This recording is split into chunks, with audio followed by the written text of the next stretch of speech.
जय हिंद। बेहतर से बेहतर होने का तलाश करें, मिल जाए नदी तो समंदर की तलाश करें। टूट जाते हैं शीशे पत्थर की चोट से, पत्थर टूट जाए ऐसे शीशे तलाश करें। आज हम आपसे बीच में बात करते हैं अपने बचपन की कुछ कहानियों की।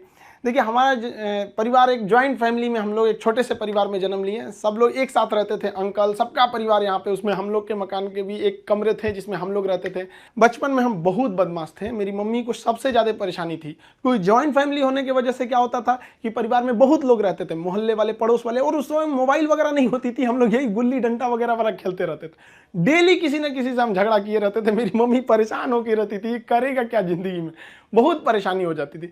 और बचपन में थोड़ा सा फाइनेंशियली प्रॉब्लम होने की वजह से हर चीज़ लिमिटेड तौर पे मिला। स्कूल, हम एक नॉर्मल से स्कूल में गए, और पेंसिल वगैरह तक का भी बचपन में हिसाब मिलता था। पेंसिल खरीद के आती थी, उसमें से आधा काट के, आधा तुम लो आधा तुम लो, तुम्हारा पहले कैसे खत्म हो गया, तुम्हारा ज़्यादा कैसे चला। काफ़ी ये सब समस्याएं थी। घर के आगे एक कॉलेज था, उस कॉलेज में हम लोग जाते थे देखने के लिए, किसी का पेंसिल तो छूट नहीं गया, किसी का पेन, मतलब जो कुछ किसी का रह जाता था छुट्टी के बाद तो लेके आते थे लोग। या फिर किसी का मतलब कोई किसी के पेज में, किताब में, कॉपी में कुछ पेज सादा बच जाता था, तो हम लोग उसको कलेक्ट करके ले आते थे और मम्मी को देते थे। मम्मी देखिए, इसमें 2 पेज सादा है, इसमें 3 पेज है। उस सबको ले आके एक जगह बनाते थे। मम्मी उसको सुई धागा से सिल देती थी और उसको हम लोग एक कॉपी बना लेते थे। आज भी आदत उसी में है। ये आज महंगी कॉपियों पर तो हाथ ही नहीं चलता है, वहाँ पर उसी भी आदत लग गई है वहाँ। और बचपन में हम लोग के घर पे गाय वगैरह भी थी, छोटे छोटे जानवर वगैरह, ये सब के पालने में इन लोग के लिए करते रहो। ये सब करते करते बचपना निकल गया। और इस बीच मेरे पिताजी जो थे वो अलग अलग जगहों पे वर्क करते रह गए, कभी शिप बिल्डिंग में, कभी पाइपलाइन में, कभी फॉरेन में, अलग अलग जगह पे। एक स्टेबल नहीं रहा, जिसका खामियाजा हम लोग को आगे जाके बहुत बड़ा भुगतना पड़ गया था। फाइनेंशियली खराब होने की वजह से हमको शुरुआत में, हम जब 8 पास किए तो वहीं से हमको फौज में जाने का थोड़ा सा जुनून लगा कि हमको फौज में जाना चाहिए। तो हम 9th में जब पढ़े थे, सैनिक स्कूल का एंट्रेंस का एग्जाम दिए, उसमें मेरा सिलेक्शन ही नहीं हुआ। पता नहीं क्यों सैनिक स्कूल में नहीं हुआ। तो फिर हमने पॉलीटेक्निक का दिया। तो पॉलीटेक्निक के भी उसमें देखिए, एक्चुअली क्या है कि जो एकेडमिक पढ़ाई होती है उससे थोड़ा सा बेटर होता है जो कॉम्पिटिटिव होती है। तो 8 के बाद ही सैनिक के लिए एक कॉम्पिटिटिव वाला माहौल आ गया था। फिर पॉलीटेक्निक में दिए, उसमें रैंक अच्छा नहीं आया तो हम कहे छोड़ो, अब नॉर्मल 10th यानी मैट्रिक करते हैं, उसके बाद इंटर करते हैं। इंटर करने के बाद फिर हम लोग ने सोचा कि एनडीए का देते हैं। इस बीच एआई ट्रिपल हम लोग के वक्त में होता था, एआई ट्रिपल ही, उसको दिए। आईआईटी के दिन तो हम सोए रह गए थे वहाँ। फिर एनडीए के गए सिलेक्शन के लिए, तो एनडीए में रिटन एग्जाम हुआ, वो काफ़ी ठीक ठाक था। और एनसीसी वगैरह हम लोग ने किया था, तो उससे फौज से काफ़ी ज़्यादा उससे जानने को मिल गया, कौन सा हथियार कैसे काम करता है। ये वो एक जुनून हो गया कि भाई हम लोग को ये कॉन्फिडेंस था ना कि फौज में हो जाएंगे तो ट्रेनिंग की कुछ खास जरूरत नहीं पड़ेगी। हम लोग तो इसे बहुत हद तक जानते हैं हथियारों के बारे में। सब होने के बाद वहाँ पे क्या होता है कि ये सिलेक्शन काफ़ी प्रोसीजर काफ़ी कॉम्प्लेक्स होता है। वहाँ मेडिकल जांच होती है हर चीज़ का। मेरा हाथ काफ़ी टेढ़ा है, अभी इतना टेढ़ा होने की वजह से दोनों हाथ कि मतलब अब मेडिकली आउट कर दिया जाए। अब मेडिकल आउट होने की वजह से ये सब चीज़ें सही नहीं हो सकती हैं। तो यही एक तो वही था मेरे लाइफ का। इसके आगे हमने कोई सपना ही नहीं देखा था कि हमको कुछ और भी करना है। शुरू से ही फौज में ही जाना था हमको। अब हमारे लिए तो एकदम विकट परिस्थिति हो गई, साथ ही साथ फाइनेंशियली भी दिक्कत हो गया। अब क्या करें। तो नॉर्मल एक सरकारी स्कूल से इंटर था मेरा, फिर एक नॉर्मल ग्रेजुएशन किए, ग्रेजुएशन बीएससी। अब इसमें फाइनेंशियली दिक्कत भी बहुत ज़्यादा आ गया। इन दिक्कत में सबसे ज़्यादा साथ दिया मेरे 3 दोस्तों ने, सोनू, पवन, हेमंत। ये 3 दोस्तों ने हमारा बहुत ज़्यादा हेल्प किया। और हम सबसे खुश नसीब हैं, हम ये कह सकते हैं कि दोस्त हमें बड़ा बढ़िया मिले। तो सोनू था, पवन, हेमंत, इन लोग के पास जो पॉकेट मनी आती थी ना, तो जो घर से उसमें से काट के कुछ हमको दे देते, कुछ ये, तो हम लोग में मिलजुल के अच्छे से करते थे। तो एक साथ में हम लोग पढ़ाई करते थे। हम सबको, चारों को, हम लोगों को डिफेंस में ही जाना था। अब हम लोग ने क्या किया भाई, बाकी लोग की फाइनेंशियली ठीक थी, हेमंत की भी सही नहीं थी, तो वो सेल्फ डिपेंडेंट था। तो हेमंत ने कहा कि एक काम कर तो भाई, चलो तुम भी को टीचिंग में ले आते हैं। तो उसने क्या किया, हमको एक होम ट्यूशन के पास ले गया पढ़ाने के लिए। होम ट्यूशन, अब वो हम लोग को बच्चों को उतना पढ़ाने का आइडिया नहीं, बस उसको लड़का बहुत पढ़ने में कमजोर था और उसको होम ट्यूशन पढ़ाया गया ना, स्कूल में बहुत अच्छा टॉप पे आ गया वो। उसके घर वाले काफ़ी खुश हुए सब, और वो बहुत अच्छा सा पढ़ रहा था। इसी बीच उसने कहा कि चलो तुम्हें कोचिंग में इंट्रोड्यूस करते हैं। कोचिंग में गए, वहाँ पे मतलब काफ़ी स्टूडेंट जो थे, मतलब बहुत ज़्यादा नहीं थे, नॉर्मल था कोचिंग वहाँ पे। वहाँ हम गए तो हमको फर्स्ट दिन केवल 6 लड़के मिले, और 6 लड़के में अजीब सा माहौल हो गया। वो हमको, मेरी दाढ़ी उड़ी भी नहीं थी, तो अजीब, उनको लगा कि तो हम ही लोग के बीच का है। तो हम 6 बच्चे को पढ़ाएं, हमको भी खुद एम्बेरस फील हो रहा था कि ये लोग हमको उस तरह से देख क्यों नहीं रहे हैं। अब उसको 6 लड़कों से अगले दिन वो 50 हो गए, फिर 100, 150, इतना तेज बढ़ने लगा। अब वो कोचिंग वाला जो था उसको लगा कि नहीं भाई पैसा तो ठीक आ रहा है यहाँ पे, ये तो ठीक ठाक है। तो उन्होंने हमको कह दिया कि भाई देखिए सर, आपको अपना नाम, पता, एड्रेस, मोबाइल नंबर कुछ भी नहीं देना है। हम क्या, हमको जरूरत भी नहीं है इसकी, हमको चुपचाप पीजी वगैरह करना है यहाँ पे। हमारी तो फौज का सपना टूटा था, समझ में नहीं आ रहा था करे क्या करें यहाँ पर, क्योंकि लाइफ बड़ी अजीब चीज होती है। जब तक आपको समझ में आएगी आधी बीत चुकी रहती है। यहाँ लाइफ में क्या होता है, सोचेंगे क्या, बनेंगे क्या, ख्वाहिश कुछ और चीज की रहती है। यही है जिंदगी, सबको इसी के साथ चलना रहता है। तो हमने कहा कोई बात नहीं। उन्होंने कहा कि चलो भाई, हमारा उनको नाम पता था तो टाइटल के वजह से उन्होंने खान नाम दे दिया, खान सर। धीरे धीरे वहां पे पढ़ाते रहे, वहां पे लड़के बहुत हो गए। वो कोचिंग वालों को पैसा ज्यादा दिखता था, हमें बच्चों का करियर दिखता था। वो कहते थे कि सर इतनी कम फी में आप इतना क्यों बता रहे हो। हम कहे सर हम कैसे करें, उनके साथ किस तरह से हम कह देंगे कि तुम्हें कम बता। इस वजह से थोड़ा सा टसल हो गया, हमको वो छोड़ना पड़ गया कोचिंग। फिर दूसरे जगह गए, तीसरे जगह। उसके बाद से हम लोग ने यहाँ पर आके अपना खान जीएस रिसर्च सेंटर किए। तो हमारा यहाँ पे कुछ खास जानकारी नहीं थी पटना में, क्योंकि हम लोग गांव एरिया से आए थे। तो यहाँ पे कुछ पार्टनर्स वगैरह को कुछ ढूंढे यहाँ के लोगों को। उन लोगों ने तो सत्यानाश ही कर दिया। उन लोगों ने सारा चीज 6 महीने बाद उन लोगों का फुल प्लानिंग था कि कोचिंग को हड़प लेना है। उन लोगों ने कहा कि बेंच भी मेरा, कुर्सी मेरा, पंखा में, सब कुछ। हम तो परेशान हो गए, मेरे पास कुछ भी नहीं बचा। ये हाल कर दिया लोगों ने कि हमारे जेब में केवल 40 रुपया बचे थे और घर लौटने के लिए 90 रुपए चाहिए था। हम परेशान हो गए, भाई कम से कम 90 तो छोड़ो, घर चले जाए यार पे, यहाँ पे क्या कर दिए। कोई दिमाग काम नहीं कर रहा था। तो गंगा के किनारे हम बैठे थे शाम के वक्त में, टेंशन में। यहाँ पर सोचे कि अब टेंशन में जाएंगे, अब रूम। तो यहाँ से जब रूम पे गए, वहाँ पे पता चला वो दरवाजा खटखटाए तो कोई खोल ही नहीं रहा था। बड़ा देर बाद खोले तो मुझे कहाँ थे, हम कहे यहीं पे नदी बैठे थे, टेंशन में थे थोड़ा सा। कहे कितना टाइम हो रहा है, हम कहे यही 7-8 बज रहा होगा। तो उन्होंने कहा कि घड़ी देखो। हम देखे रात का 2:30 बज गया था। टेंशन से ना दिमाग काम नहीं कर रहा था, क्या करे क्या नहीं, अजीब सा माहौल हो गया था। अब हमको समझ में आ गया कि भाई हमारे पास केवल 40 बचा है, यानी ऊपर वाला हमको रोक रहा है यहाँ पर किसी ना किसी वजह से, तो हमें रुकना चाहिए। अब फाइनली हमने भी डिसाइड कर लिया कि अब हमको अपने फिर से एक नई शुरुआत करनी है। इस बीच हमको एक अनुभव मिला कि भाई सब पर आप आंख बंद करके भरोसा नहीं कर सकते।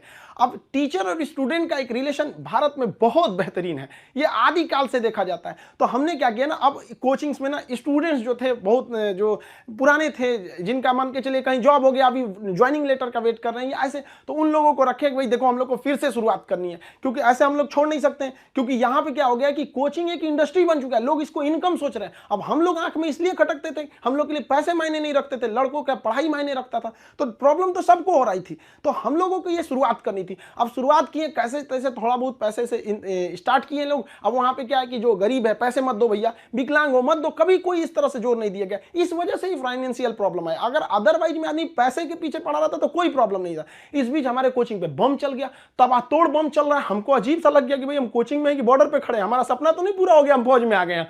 दीजिए देख रहे हैं पूरा अफरा तफरी मचा हुआ है बम से।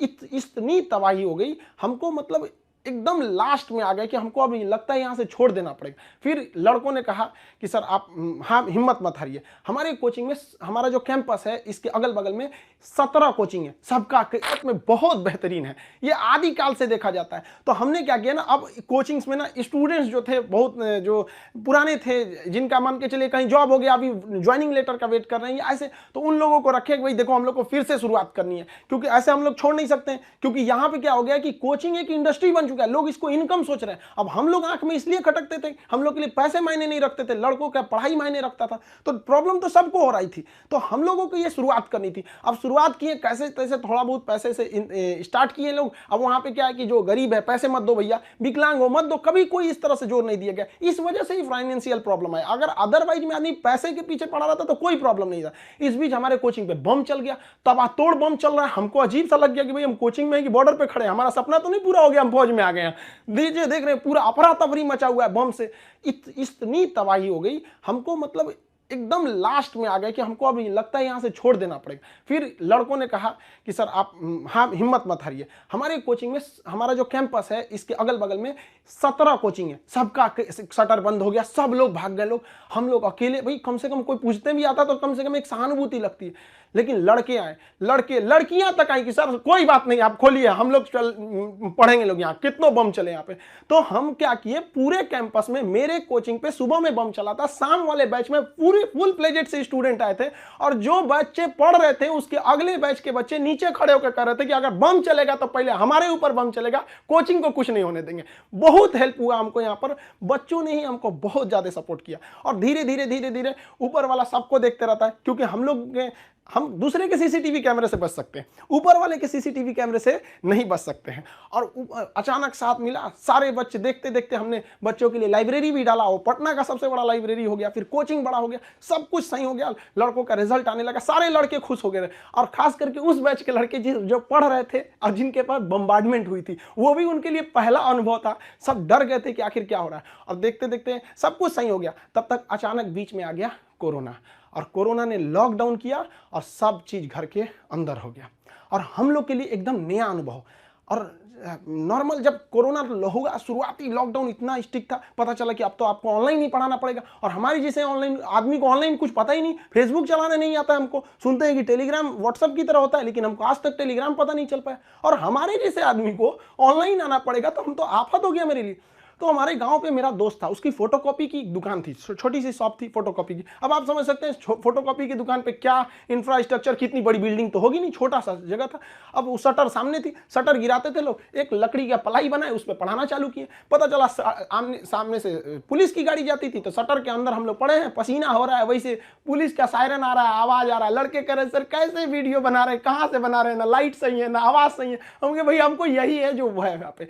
मेरा सारा सेटअप जो पढ़ाने का इंस्ट्रूमेंट होता है, जो पीछे पैनल लगे होते हैं पढ़ाने के लिए, वो सारा पटना में रह गया था, और हमारे गांव में ऐसी व्यवस्था नहीं थी। हम क्या करें। और जो 2020 का लॉकडाउन था, बहुत ही स्ट्रिक्ट लॉकडाउन था, तो उस लॉकडाउन में हमको आना था पटना, कैसे भी आने का कोई साधन नहीं था। तो हम ट्रक के क्लीनर बन के आए थे, खलासी जो होता है, ऐसे गंजी पहन के गमछा बांध लिए थे, चलो चलो चलो, ऐसे क्लीनर बन के आए यहाँ पे, खुद ही लोड किए, सब कुछ किए और लेके जाए। अब स्टूडियो कैसे बनता है भाई पता ही नहीं, तो 2 ठो बांस लाए, ऊपर बांस लगाए, उसमें ट्यूबलाइट को रस्सी से बांध के बना दिए, और वैसे ही पढ़ाना चालू किए लोगों को। अब वहाँ मेरे पास हर साधन आ गया पढ़ाने वाला, अब लोगों को समझ में आने लगा, धीरे धीरे धीरे धीरे लोग पसंद करने लगे यहाँ पे कि हाँ ये बात सही है। अब हमारे एक दिल्ली के हमारे एक मित्र हैं मिश्रा जी, उन्होंने सारा सेटअप किया कि ये कैमरा ठीक रहेगा, ये लाइटिंग ठीक रहेगी, ऐसे ऐसे सही रहेगा। उन्होंने बहुत बेहतर काम कर दिया, मेरे लिए अच्छा हो गया।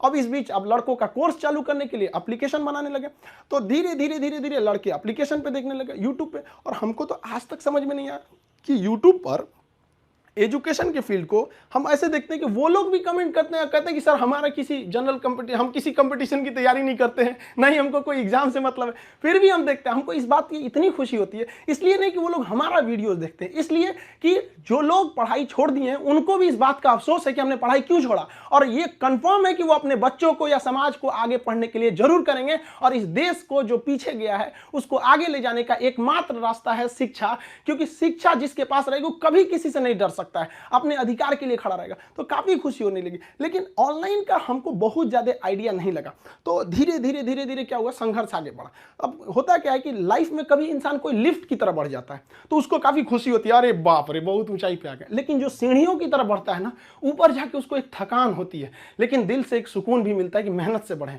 तो उसके लिए ऊंचाई बहुत मायने नहीं रखती है। तो जो लोग देखिएगा ना उतराने लगते हैं, अहंकार कर देते हैं, उस सबसे लिफ्ट से बढ़ा है सब वहां पे। तो जीवन में कभी किसी को अहंकार तो करना ही नहीं चाहिए यहाँ पर, और ना ही दूसरे की बुराई करनी चाहिए। दूसरे की बुराई से कोई फायदा नहीं मिलता है, आपस में मिलजुल कर रहना चाहिए। बुझ जाते हैं कभी दिए तेल की कमी से भी, हर बार कसूर हवाओं का नहीं होता है। आखिर में हम आप सबसे यही कहना चाहेंगे कि ये दुख, ये दर्द, ये गम, ये सब तेरे अंदर है। तू खुद के बनाए पिंजरे से बाहर निकल के देख, तू अपने आप में एक सिकंदर है।